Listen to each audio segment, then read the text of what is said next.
నమస్తే. Welcome to Yashoda astrology. So, ఈ వీడియోలో మనం కన్యా రాశి, కన్యా లగ్న జాతకులకి ఈ యొక్క నవంబర్ ప్రెడిక్షన్స్ అన్నీ గూడా ఎలా ఉంటాయో తెలుసుకుందాం. కంప్లీట్‌గా ఇక్కడ ఆ యొక్క డేట్స్ కావచ్చు, ట్రాన్సిట్ డేట్స్, గ్రహాలన్నీ కూడా రాశాను. సో, మీకు అవగాహన కోసం అవి చూస్తూ నేను చెప్పేది వినండి. మీకు కొంచెం బెటర్ క్లారిటీ వస్తుంది. So, and one more thing ఏంటంటే ఆస్ట్రాలజీ లెర్నర్స్ ఎవరైతే ఉన్నారో వారి కోసం ఆస్ట్రాలజీ అకాడమీ ఛానెల్ అయితే ఓపెన్ చేశాను. విశ్వద ఆస్ట్రాలజీ అకాడమీ అనేది ఉంటుందన్నమాట ఛానెల్ నేమ్ అయితే. లింక్ అనేది డిస్క్రిప్షన్, కామెంట్ సెక్షన్‌లో కూడా ఉంటుంది. మీరు దాన్ని క్లిక్ చేసి ఆ యొక్క ఛానెల్‌కి యాక్సెస్ అనేది అవ్వచ్చు. అండ్ సో, దాంట్లో ఏంటంటే exclusively astrology deep topics and basic topics అన్నీ కూడా ఎక్స్‌ప్లెయిన్ చేస్తాను అనమాట. సో, చాలామంది అడుగుతున్నారు లెర్నింగ్ వీడియోస్ చేయట్లేదు ఏంటి అనేసి. సో, అందువల్లే ఆ ఛానెల్ ఓపెన్ చేయాల్సి వచ్చింది. సో, దాన్నైతే కూడా సబ్స్క్రైబ్ చేసుకోండి. ఇంకా వీడియోలోకి వెళ్తే ముందుగా కన్యా రాశి, కన్యా లగ్న జాతకులకి ఇక్కడ ద్వితీయ స్థానంలోకి ద్వితీయ స్థానాధిపతి అయిన శుక్రుడు, ద్వితీయ నవమ స్థానాధిపతి శుక్రుడు నవంబర్ 2న ఎంటర్ అవుతాడనమాట. సో, నవమ స్థానం అంటే కూడా మీకు లాంగ్ జర్నీస్, లాంగ్ ట్రావెల్స్ అనేది వస్తుంది. అండ్ సెకండ్ హౌస్ అంటే కమ్యూనికేషన్‌కి సంబంధించి వస్తుంది. ఇంకా అక్కడ ఈ యొక్క కుజగ్రహం కూడా మీకు అష్టమ తృతీయాధిపతి కూడా అక్కడే ఉన్నాడు. అండ్ నవంబర్ 16th వరకు కూడా సూర్యుడు ఆ యొక్క తులా రాశిలోనే ఉంటాడు. సో, ఇక్కడ ఇలా ఉండడం వల్ల ఏంటంటే పర్టిక్యులర్‌గా సడెన్‌గా అండ్ సడెన్ ట్రావెల్స్ చేయాల్సిన అవకాశాలు ఎక్కువగా ఉంటాయి. కాకపోతే అది కొంచెం కేర్‌ఫుల్‌గా చూసుకోవాల్సి ఉంటుంది. కమ్యూనికేషన్ విషయంలో, ఫారిన్ ట్రావెల్స్‌కి సంబంధించిన విషయంలో చాలా జాగ్రత్తలు వహించాల్సి ఉంటుంది. లిటిల్ బిట్ ఫెయిల్డ్ ట్రిప్స్ కావచ్చు, అన్‌వాంటెడ్ ఎక్స్‌పెన్సెస్ కావచ్చు, అలాంటివి ఎక్కువగా అయ్యే అవకాశాలు ఉన్నాయన్నమాట. పర్టిక్యులర్‌గా ఈ శుక్రుడు ట్రాన్సిట్ వల్ల. ఫినాన్సెస్ విషయంలో మాత్రం కొంచెం బెటర్‌మెంట్‌గా ఉంటుందన్నమాట. ఏదన్నా మానిటరీ గెయిన్స్ గానీ, ఫ్యామిలీ రిలేటెడ్ ఎక్స్‌పెన్సెస్ గానీ, అండ్ ఇలాంటివి ఇంకా ఫ్యామిలీలో ఎవరికైనా పర్సన్‌కి మనీ అనేది స్టక్ అయిపోయింటే వాళ్ళకి రావడం గానీ, ఇలాంటివన్నీ కూడా ఎక్కువగా జరుగుతుంది. అండ్ ఇంకా పర్టిక్యులర్‌గా సెకండ్ హౌస్‌లో మీకు నేత్రస్థానం కూడా వస్తుంది కాబట్టి, ఐ ప్రాబ్లమ్స్ ఎవరైతే ఇష్యూ ఫేస్ చేస్తున్నారో వాళ్ళందరికి కూడా కొంచెం ఒక ఏదైనా ఐ సర్జరీస్ కావచ్చు, ఐ ప్రాబ్లమ్స్‌కి సంబంధించి ఏదైనా ట్రీట్మెంట్స్ తీసుకుంటున్న వారికి అవన్నీ కూడా సక్సెస్‌ఫుల్‌గా కంప్లీట్ అయ్యి మంచి ఐసైట్ అనేది గెయిన్ చేసుకోవడం గానీ, ఇలాంటివన్నీ అవకాశాలు కూడా ఎక్కువగా ఉంటాయన్నమాట. అండ్ నెక్స్ట్ ఇంకొకటి టెంపుల్ ట్రావెల్స్, స్పిరిచ్యువల్ ట్రావెల్స్ అయితే మాత్రం ఎక్సలెంట్‌గా ఉంటుంది ఈ టైం పీరియడ్‌లో. ఇంకేదన్నా యొక్క ఎంటర్‌టైన్‌మెంట్ అండ్ ఈ యొక్క పార్టీ ట్రావెల్స్ ఇలాంటివి ఏదన్నా చేస్తుంటే మాత్రం కాస్త డిస్టర్బెన్స్ అయితే అవుతుంది. ఓకే. సో, ఇదొకటి గమనించాల్సి ఉంటుంది. అండ్ నెక్స్ట్ ఇంకా ఈ యొక్క బుధుడు వక్రీకరణ నవంబర్ 10న బుధుడు వక్రించి ఎక్కడ వక్రిస్తాడు? వృశ్చిక రాశిలో. మీ లగ్నం రాశి నుంచి తృతీయ స్థానంలో వక్రిస్తాడు. సో, అక్కడ బుధుడు వక్రించడం వల్ల ఏంటంటే మీ లగ్న రాశ్యాధిపతి అండ్ దశమాధిపతి కూడా అవుతాడు. సో, ఆ బుధుడు వక్రించడం వల్ల పర్టిక్యులర్‌గా కెరియర్‌లో ఆల్రెడీ జరిగిపోయిన ప్రాజెక్ట్స్, ఆల్రెడీ జరిగిపోయిన వర్క్స్ అన్నీ రీఅసైన్ అవుతాయి. ఖచ్చితంగా అవుతాయి. ఓకే. అది జాబ్ చేసేవాళ్ళు గానీ, బిజినెస్ చేసేవాళ్ళు గానీ ఎవరైనా సరే, సెల్ఫ్ ఎంప్లాయ్‌మెంట్ చేసేవాళ్ళు కూడా కావచ్చనమాట. ఎవరైనా సరే రీఅసైన్ అవ్వడం అనేది జరుగుతుంది. అండ్ ఆల్రెడీ పాస్ట్‌లో జరిగిపోయిన ఆ యొక్క కాంట్రాక్ట్స్ కావచ్చు, ప్రాజెక్ట్స్ కావచ్చు, అండ్ అండ్ ఐ మీన్ అంతా కంప్లీట్ అయిపోయి కట్ ఆఫ్ అయిపోయినవన్నీ కూడా మళ్ళీ గెట్ బ్యాక్ అయ్యి దాంట్లో ఈ చేంజెస్ చేయాలి, దీంట్లో ఆ చేంజెస్ చేయాలి అని అవ్వడం గానీ, ఇలాంటివన్నీ కూడా ఉంటాయి. ప్రాజెక్ట్స్ అన్ని రీఅసైన్ అయితే తప్పకుండా అవుతాయి. అండ్ ఆల్రెడీ జరిగిపోయిన ప్రాజెక్ట్స్‌లో ఈ చేంజెస్ చేసుకోవాలని చెప్పి ఆ యొక్క స్టేక్ హోల్డర్స్ అంతా మళ్ళీ కాంటాక్ట్ అవ్వడం, ఇట్లాంటివన్నీ కూడా జరుగుతూ ఉంటాయన్నమాట. కాస్త వీటి పరంగా కొంచెం పేషెన్స్‌తో వ్యవహరించాల్సి ఉంటుంది. అండ్ అదే బుధుడు లగ్న రాశ్యాధిపతి కూడా అవుతాడు కాబట్టి కాస్త ఈ యొక్క ఫిజికల్ బాడీకి సంబంధించి back pain and skin epidermis layers అనేది ప్రాబ్లమాటిక్‌గా అవ్వడం గానీ, ఫిజికల్ బాడీ ఐ మీన్ ఎక్స్‌టర్నల్‌గా మీకు కనిపించే యొక్క స్కిన్ ఏదైతే ఉంటుందో అంతా కూడా దీనికి సంబంధించిన సర్జరీస్ గానీ, బోటాక్స్ ట్రీట్మెంట్స్ గానీ, ఇంకేదైనా కాస్మెటిక్ ప్రొడక్ట్స్ యూజ్ చేయడం గానీ, కొత్త కొత్త ప్రొడక్ట్స్, క్రీమ్స్ యూజ్ చేయడం ఇట్లాంటివి ఏదైనా స్టార్ట్ చేస్తుంటే కొంచెం హోల్డ్ చేసుకోండి. నవంబర్ 29th తర్వాత ఆబ్వియస్‌గా ఇంకా డిసెంబర్‌లో నుంచి కొంచెం చేసుకుంటే బెటర్ అవన్నీ కూడా. సో, ఆ ట్రీట్మెంట్స్ గానీ, సర్జరీస్ గానీ ఏవైనా సరే. సో, ఎందుకంటే బుధుడు లగ్నాధిపతి, రాశ్యాధిపతి వక్రించేశాడు కాబట్టి. సో, లగ్నం అంటే రాశి అన్నా కూడా లగ్నం అంటే మేజర్‌గా మీ physical existence, physical body parts అన్ని కూడా రిప్రజెంట్ చేస్తుంది కాబట్టి. సో, కారక గ్రహము యొక్క క్యారెక్టరిస్టిక్స్, ఆ యొక్క లగ్న క్యారెక్టరిస్టిక్స్, భావ క్యారెక్టరిస్టిక్స్ మర్జ్ చేసుకుంటే మీకు ఇలాంటి ప్రొడిక్షన్స్ అయితే వస్తాయి. సో, ఇదనమాట. ఇదైతే ఫాలో అవ్వండి. అండ్ నెక్స్ట్ ఇంకా గురుడు వక్రించేసి నవంబర్ 11న లాభస్థంలో వక్రించుంటాడు. సో, ఇక్కడ ఈ గురుడు వక్రించడం వల్ల ఫైనాన్షియల్ డెసిషన్స్ ఏదైతే ఉన్నాయో, సోషల్ సర్కిల్‌లో ఉన్న పీపుల్స్ ఎవరైతే ఉన్నారో వాళ్ళతో చాలా జాగ్రత్తగా ఉండండి. పర్టిక్యులర్‌గా మీ యొక్క పార్ట్నర్‌షిప్స్ ఏదైనా బిజినెస్ చేస్తుంటే పార్ట్నర్స్ ఎవరైతే ఉంటారో, ఆ పార్ట్నర్స్ గనుక ఒకవేళ మీకు ఆల్రెడీ పార్ట్నర్స్ అవ్వక ముందే మీకు వాళ్ళు తెలిసి ఉండి ఉంటే అలాంటి పీపుల్ అలాంటి ఒక టైప్ ఆఫ్ ఫీల్డ్స్‌లో ఉన్న వారికి కొంచెం జాగ్రత్తగా ఉండండి వాళ్ళతో మాత్రం. ఓకే. వాళ్ళతో ఆర్గ్యుమెంట్స్ అవ్వడం గానీ, వాళ్ళతో గొడవలు రావడం గానీ, అంటే వాళ్ళు చెడ్డగా వాళ్ళేదో నెగెటివ్‌గా చేస్తారని గాదు. కాకపోతే మీ ఇద్దరికి ఈ టైమ్ పీరియడ్‌లో కాస్త పొత్తు కుదరక కాస్త ప్రాబ్లమ్స్ రావడం ఇలాంటివన్నీ కూడా జరిగే అవకాశాలున్నాయి. అండ్ ఈ యొక్క మనీకి సంబంధించింది, ఎక్స్‌పెన్సెస్‌కి సంబంధించి, గెయిన్స్‌కి సంబంధించిన విషయాల్లో వచ్చిన ప్రాఫిట్ షేరింగ్‌లో కావచ్చు, ఇలాంటి విషయాల్లో ప్రాబ్లమ్స్ అయితే వస్తాయి. కాస్త కేర్‌ఫుల్‌గా డీల్ చేయండి. ఇవన్నీ కూడా వ్యవహరించండి. అండ్ నెక్స్ట్ ఇంకా హౌస్ కన్‌స్ట్రక్షన్ చేసుకుంటున్న వారైనా, హౌస్ రెనోవేషన్స్ చేసుకుంటున్న వారైనా, ఎవరైనా చేసుకుంటుంటే ఈ టైమ్ పీరియడ్‌లో కాస్త స్లో డౌన్ అవుతాయి.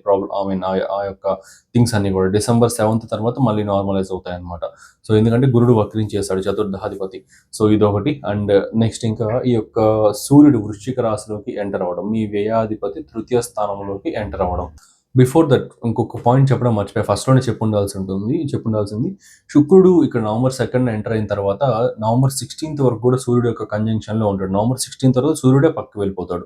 సో ఈ 16 డేస్‌లో కొంచెం ఆ యొక్క ఐ మీన్ ఐస్‌కి సంబంధించి చేసుకోమని ఫస్ట్‌లో చెప్పాను కదా! ఐస్‌కి సంబంధించిన వాటిలో కొంచెం క్యూర్ ఉంటుందనేసి. అది సెకండ్ హాఫ్ ఆఫ్ నవంబర్‌లో ఉంటుంది. ఓకే. ఈ పాయింట్ చెప్పడం మర్చిపోయా. Sorry for that. Second half of నవంబర్‌లో ఉంటుంది. ఫస్ట్ హాఫ్ ఆఫ్ నవంబర్‌లో మాత్రం ఐకి సంబంధించి ప్రాబ్లమ్స్ ఉంటాయన్నమాట. సూర్య, శుక్రుల కాంబినేషన్ ఎప్పుడైనా సరే ఐ ఇష్యూస్ అనేది తీసుకొనొస్తుంది. సో ఈ యొక్క ఫస్ట్ హాఫ్ అంతా కూడా సూర్య, శుక్రుల కాంబినేషన్ ఉంటుంది. 16th నుంచి ఓన్లీ శుక్రుడు ఉంటాడు కాబట్టి అప్పుడు ఐస్‌కి సంబంధించిన విషయంలో బెటర్‌మెంట్ చేస్తాడు. బిఫోర్ దట్ ప్రాబ్లమే చేస్తాడు ఆయన కూడా. సో అదొక పాయింట్ నేను చెప్పడం మర్చిపోయా. హోల్ మంత్‌కి బావుంటుందని చెప్పేసాను. సో ఇదొక్కటి కన్సిడర్ చేయండి. హాఫ్ గానే బావుంటుంది. సో ఇదొకటి. అండ్ నెక్స్ట్ ఇంకా ఫైనల్‌గా సూర్యుడు ఈ యొక్క వృశ్చిక రాశిలోకి మూవ్ అవ్వడం వల్ల ఫారెన్ ట్రావెల్స్ అనేది చాలా పాజిటివ్‌గా ఉంటుంది. ఫారెన్ ట్రిప్స్ అనేది కొంచెం బెటర్‌గా ఉంటాయి. ఆ పిల్గ్రిమేజెస్ విజిట్స్ అనేవి చాలా బాగుంటుంది.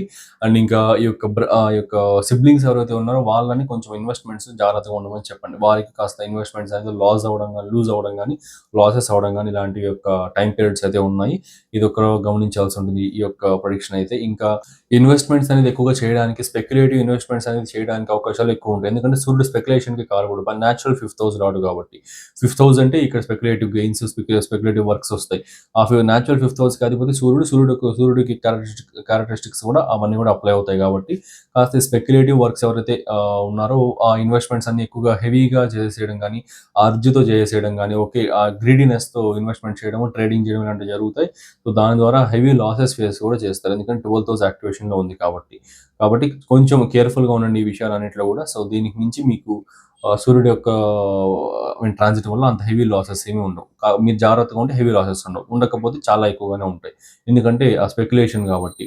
నెక్స్ట్ ఇంకా అదే సూర్యుడు థర్డ్ హౌస్‌లో ఉండడం వల్ల ధైర్యంగా ఏదైనా ఒక విషయం చెప్పాలన్నా, మాట మాట్లాడాలన్నా ఆఫీస్‌లో కావచ్చు, బయట కావచ్చు, ఫ్రెండ్స్‌తో కావచ్చు, ఎవరితో అయినా సరే ధైర్యంగా ఒక విషయం చెప్పాలంటే క్లియర్ కట్‌గా చెప్పగలుగుతారనమాట. సూర్యుడు ఆ ధైర్యాన్ని ఇస్తాడు. ఆ యొక్క కరేజ్ అండ్ బ్రేవ్‌నెస్ అయితే ఇస్తాడు. సో ఇది ఒకటి కన్సిడర్ చేయండి. నెక్స్ట్ ఇంకా ఇక్కడ బుధుడు తులారాశిలోకి ఎంటర్ అవ్వడం వల్ల లగ్న దశమాధిపతి తులారాశిలోకి సెకండ్ హౌస్‌లోకి ఎంటర్ అవ్వడం వల్ల అది కొంచెం బెటర్ అనమాట. ఎవరైతే వాక్ ద్వారా వర్క్స్ చేసుకుంటున్నారో వారికి కొంచెం బెటర్. అంటే ఏంటంటే mediator works, agent works, okay. ఇంకా ఈ యొక్క మధ్యవర్తి వ్యాపారాలు ఏదైనా సరే అండ్ ఈ యొక్క జనరల్ బిజినెస్‌కి సంబంధించినవి కావచ్చు అండ్ ఆస్ట్రాలజీ ఫీల్డ్‌లో ఉన్న వారికి కావచ్చు, ఇలాంటి వారందరికీ కూడా చాలా పాజిటివ్‌గా ఉంటుంది. ఓకే. ఎందుకంటే దశమాధిపతి ద్వితీయ స్థానంలో ఉంటాడు.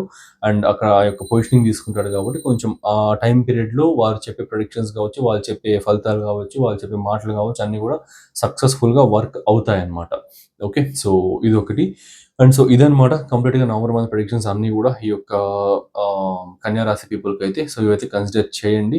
అండ్ సో మీరు కూడా ఇలాంటి యాక్యురేట్ ప్రెడిక్షన్స్ ఇవ్వాలి అండ్ ట్రూ ఆస్ట్రాలజీ నేర్చుకోవాలనుకుంటున్నారా? Without any bluff and unnecessary theories ఏమీ లేకుండా only core concepts plus predictive techniques and great astrological నాలెడ్జ్ని గెయిన్ చేసుకోవాలనుకుంటే హియర్ ఇస్ ద ఛాన్స్. మన విశ్వద ఆస్ట్రాలజీ నుండి నేను ఒక అద్భుతమైన కోర్స్ అయితే లాంచ్ చేశాను. ఇది completely live plus practical plus beginner friendly. ఆస్ట్రాలజీలో ఏమీ రాని వారు కూడా ఈ కోర్స్ జాయిన్ అయ్యి మాస్టర్ అవ్వచ్చు అనమాట. ఆస్ట్రాలజీలో మాస్టర్ అయితే అవ్వచ్చు. దీంట్లో నేను నా years of experience and research and నాలెడ్జ్ని ఒక స్ట్రక్చర్డ్ వేలో ఒక మంచి కోర్స్ లాగా డిజైన్ చేశాను. ఇది ఒక integrated and fast track course with 1.5 months duration and 22 to 24 live sessions with weekend classes అనమాట. మొత్తం కోర్స్ అంతా కూడా తెలుగు ప్లస్ ఇంగ్లీష్ రెండింటిలోనూ అవైలబుల్లో ఉంటుంది. ఈ integrated Vedic plus KP astrology కోర్సులో మీరు నేర్చుకోబోయే టాపిక్స్ వేదిక్ నుండి 12 zodiac signs, houses and planets, friendship and enmity among planets, key yogas and doshas, Vedic astrology ప్రకారం ఫైనాన్సెస్ ఎలా క్యాలిక్యులేట్ చేయాలి, మ్యారేజ్ ఎలా చూడాలి, కెరీర్ ఎలా చూడాలి, లైఫ్ గ్రోత్ ఎలా చూడాలి అన్ని కూడా ఎక్స్ప్లెయిన్ చేసి ట్రాన్సిట్స్ అండ్ రెమెడీస్, ఇవి వేదిక్ లోని core concepts. Next moving to KP astrology. KP basics, zodiac divisions, సబ్లాట్స్, promise of the event ఎలా చూడాలి, ప్రామిస్ ఆఫ్ కస్పల్ సబ్లాట్ థియరీ, అసలు సబ్లాట్ అంటే ఏంటి, స్టార్ లాట్ అంటే ఏంటి, ఫలితాలు ఎలా ఉంటాయి, ప్లానెటరీ సిగ్నిఫికేటర్స్ ABCDEF సిగ్నిఫికేటర్స్ ని ఎలా ఫైండ్ అవుట్ చేయాలి, ఎలా క్యాల్కులేషన్స్ చేయాలి. సో ఇది చాలా కోర్ కాన్సెప్ట్ అనమాట. కేపీ ఆస్ట్రాలజీ మొత్తం ఈ సిగ్నిఫికేటర్స్ పైన ఆధారపడి ఉంటుంది అండ్ రూలింగ్ ప్లానెట్స్ పైన, సిగ్నిఫికేటర్స్ పైన, సబ్లాట్ పైన ఆధారపడి ఉంటుంది. సో కోర్ అయిన ఈ ABCDE సిగ్నిఫికేటర్స్ ఎలా ఫైండ్ అవుట్ చేయాలి, రూలింగ్ ప్లానెట్ థియరీ ఏంటి, రూలింగ్ ప్లానెట్స్ అంటే ఏంటి, పరిపాలక గ్రహాలను ఎలా చూడాలి, మెయిన్లీ కేపీ టెక్నిక్స్ అయితే నేర్పిస్తాను. Basic rules and advanced rules and యొక్క టెక్నిక్స్ అన్ని కూడా క్లియర్గా నేర్పిస్తాను. Mainly KP techniques to predict marriage, career and health, job transfer, job promotion, business, job or self employment, type of career and type of field, ఇవన్నీ కూడా క్లియర్గా explain చేసి Rahu Ketu and their role, KP ఆస్ట్రాలజీలో రాహు కేతువుల యొక్క రోల్ ఏంటి అన్ని కూడా క్లియర్గా ఎక్స్ప్లెయిన్ చేస్తాను అనమాట. ఇలా ఇంకా చాలా core concepts and predictive techniques, అద్భుతమైన ప్రెడిక్టివ్ టెక్నిక్స్ చెప్తాను. సో ఈ కోర్సులో మొత్తం అన్ని కూడా కవర్ చేస్తాను. సో ఇన్ని కోర్ కాన్సెప్ట్స్ చెప్తున్నారు, ఫీజు ఎక్కువ ఉంటుంది అనుకుంటున్నారా? జస్ట్ 12,000 మాత్రమే. లాంచ్ చేసిన price 20,000 and discounted price 15,000 and అందులో కూడా ఫస్ట్ జాయిన్ అయ్యే 12 మెంబర్స్కి 12,000కే ఈ కోర్స్ అయితే ప్రొవైడ్ చేయడం జరుగుతుంది. డైరెక్ట్గా మీరు లైవ్లో నా దగ్గర నుండే నేర్చుకుంటారు వయా ఆన్లైన్ క్లాసెస్. సో ఈ ఛాన్స్ అయితే మిస్ అవ్వకండి. లిమిటెడ్ బ్యాచ్ మాత్రమే.